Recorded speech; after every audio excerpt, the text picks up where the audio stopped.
In the quiet rural landscape of Madison County, Montana, the Harrison School is the heart of its community.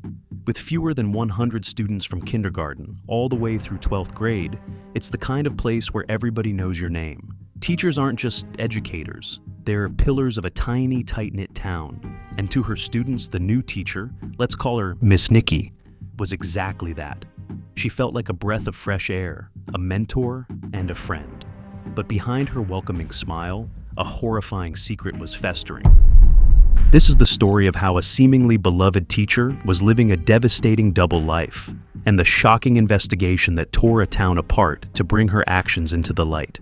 Harrison, Montana, is the kind of small town that really defines rural America. It's a place built on trust, where the bonds are forged in school hallways and on the sidelines of sports games. The Harrison School, a small K-12 institution, was its epicenter.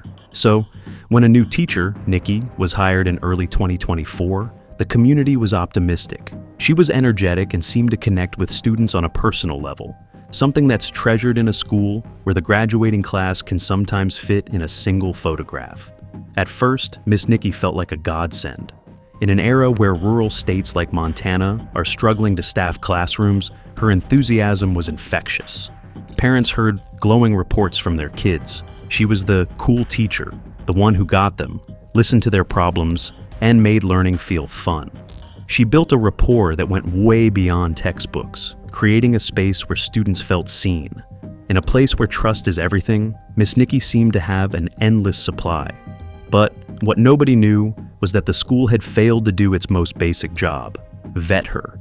A proper background check was never completed. This wasn't just some administrative oversight, it was a gaping hole in the system's security. It allowed a predator to walk right through the front doors of the school and embed herself in the very heart of the community she planned to poison.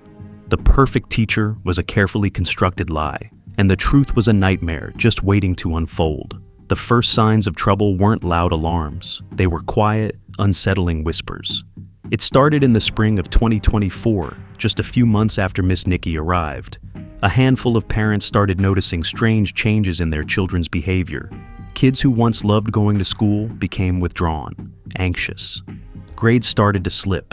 There was this nervous energy that settled over some of the students, a fear they couldn't quite name. The change was subtle, but in a community this small, even the slightest tremor is felt by everyone.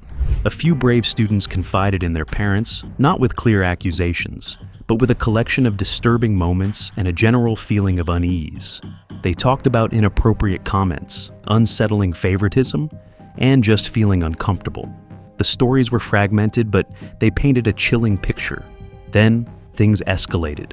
Concerns grew so intense that some students began to fear for the safety of one of the school's own administrators, who they believed was being threatened by Miss Nikki.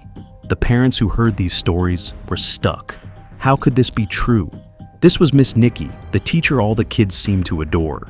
Could they be misunderstanding things? In a small town, raising an alarm against a public figure is a huge deal, an act that can create deep, lasting divisions. But the whispers just grew too loud to ignore. A formal report was finally made, and what began as parental concern quickly spiraled into a situation that would bring in law enforcement. The facade Miss Nikki had so carefully built was starting to crack. When the first official reports of misconduct surfaced in April 2024, the community expected the system to work. They expected the school's leadership to be transparent, protective, and fast. What they got instead was a wall of resistance. The school's leader, Principal Superintendent Sharyl Allen, wasn't just an administrator. She was a political figure, actively campaigning to become Montana's next superintendent of public instruction. As parents pushed for answers, they were met with deflection and secrecy. Instead of addressing the growing fears, the administration seemed more focused on damage control. The situation took a shocking turn when the Madison County Sheriff's Office decided the allegations were serious enough to bring in the state's highest law enforcement body, the Montana Department of Criminal Investigations, DCI. But when DCI agents showed up at the Harrison School to interview the students identified as potential victims, they were physically blocked from entering. Superintendent Sharyl Allen stood in their way, refusing them access. Allen would later claim she was defending parental rights. arguing that investigators couldn't speak to students without parental consent. But many parents didn't buy it. They saw her actions not as a defense of their rights, but as a desperate attempt to protect her own political ambitions from a brewing scandal. Heather O's, a parent who brought her daughter to Allen's court hearing, said it plainly. She was looking to protect herself, not necessarily protect the kids or protect the parents' rights. The very person entrusted to keep their children safe was now accused of obstructing a criminal investigation into a potential predator on her staff. The sense of betrayal was profound, and it cut right through the heart of the town. With Superintendent Allen actively getting in the way, law enforcement was forced to secure the scene and push back. Her obstruction didn't stop the investigation. It just intensified it, adding a whole new criminal dimension to the case. Allen was arrested and charged with a misdemeanor for obstructing a peace officer. Her political campaign, built on a platform of pro-parent values, was now completely tarnished by accusations that she had put her image ahead of her students' safety. Once investigators could finally get to work, they began the painstaking process of interviewing students and staff. What they uncovered was a pattern of deeply disturbing and inappropriate behavior from Miss Nikki. Then came the final straw. The reason for her termination from the school wasn't even the reports of misconduct with students.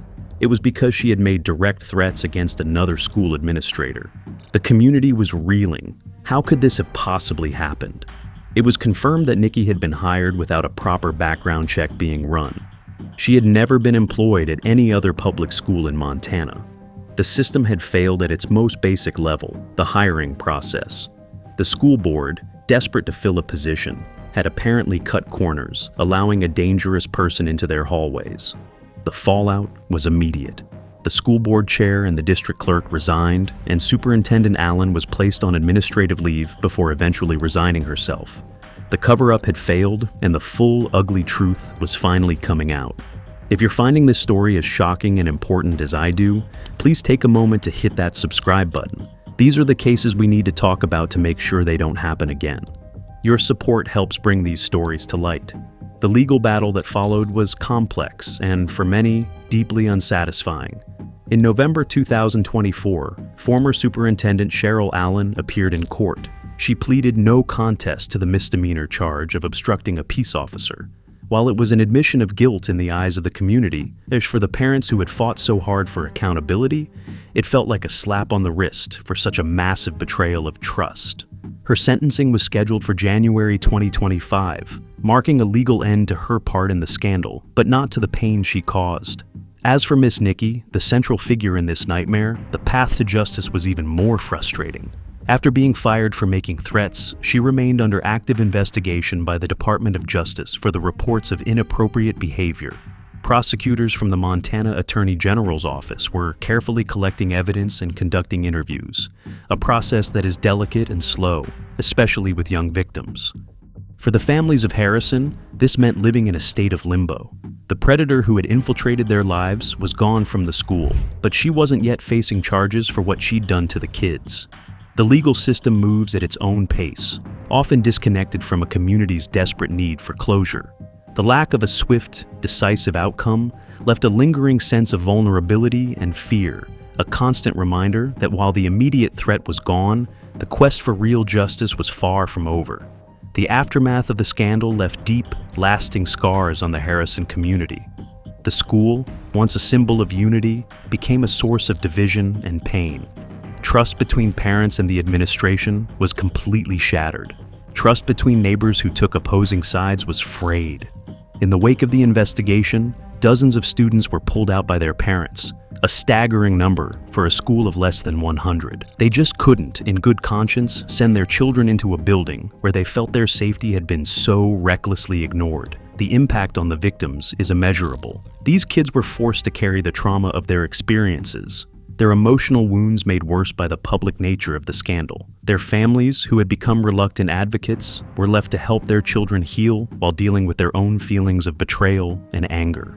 The entire community was grieving the loss of its innocence, its sense of security, and the simple belief that their school was a safe haven. Parents and community members were forced to confront a hard truth. Vigilance isn't someone else's job. The scandal highlighted catastrophic failures in the educational system, from a flawed hiring process to a complete lack of administrative oversight. It served as a brutal lesson in the importance of rigorous background checks, of listening to children, and of holding leaders accountable, no matter who they are. Healing for Harrison would be a long, difficult process, involving not just support services, but a complete rebuilding of the trust that had been so utterly broken. The case of the Harrison School is a chilling real-life example of a monster hiding in plain sight, not lurking in the shadows, but smiling from the front of a classroom. It's a story about a predator, yes, but it's also about the systemic failures that allowed her to get there and the administrators who chose to protect themselves over the children they were sworn to serve. You have a teacher hired without a background check, an ambitious principal, and a town torn apart by secrets and lies. While Sharyl Allen faced legal consequences for her obstruction, and the investigation into Nikki continues, the community of Harrison is left to pick up the pieces. It makes you ask, how do we make sure our schools, the very places meant to protect our children, never become hunting grounds?